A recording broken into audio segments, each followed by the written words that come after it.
3 দিন বন্ধ থাকার পর চট্টগ্রামে খুলেছে সকল ব্যাংক। জেলারহাট সিটি কর্পোরেশন ইসলামী ব্যাংক শাখা থেকে ব্যাংক খোলার বিস্তারিত জানিয়েছেন প্রতিনিধি মনিরুল ইসলাম পারভেজ। চট্টগ্রামে যে সহিংসতা হয়েছে আমরা দেখেছি যে মানুষ একদম স্থবির হয়ে পড়ছিল, অর্থাৎ সবকিছু বন্ধ হয়ে গিয়েছিল। স্কুল কলেজ এখনো বন্ধ রয়েছে।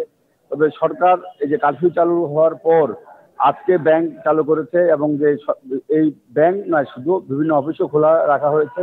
তো আমরা সকালে এসে দেখতে পেয়েছি যে ব্যাংকের যে পিছনে দেখতে পাচ্ছেন যে আমার সহকর্মীরা দেখাচ্ছে যে প্রচুর যে ভিড় রয়েছে, অর্থাৎ দীর্ঘদিন 4 দিন পরে যখন ব্যাংকটি খুলেছে, যে ব্যাংকের যে পরিবেশ, অর্থাৎ 11টাকে ব্যাংক চালু করা হয়েছে এবং প্রত্যেকটি ব্যাংকে আমরা এই ধরনের ভিড় দেখতে পেয়েছি। আমরা জাস্ট ব্যাংকের চিত্রটি আমার সহকর্মীর মাধ্যমে দেখাচ্ছি। মানুষের হাতে টাকা পয়সা ছিল না, সমস্ত কিছু বিকাশ বন্ধ, নগদে টাকা তুলতে পারছিল না। যাদের মিটারে টাকা শেষ হয়ে গেছে তারা অবদার মিটারে গিয়ে টাকা ভরতে পারেনি। এবং সব মিলে চট্টগ্রামের যে পরিস্থিতি বা পরিবেশ সব জায়গায় একই অবস্থা রয়েছে।